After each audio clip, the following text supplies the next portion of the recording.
Mas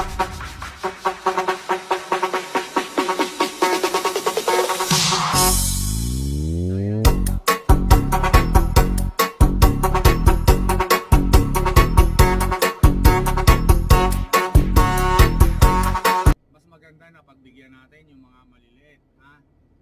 Sa mga baguhan, wag yung pairal kagad yung bilis. Kasi ang bilis, minsan nagiging dahilan para mapahamak tayo. O yung sobrang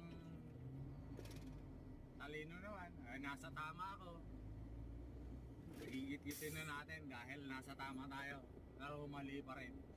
Dahil kahit anong gawin natin na manggit-git man tayo o ano, pagka nagkaroon tayo ng aksidente, sabit pa rin tayo. Damay-damay pa rin. So yan,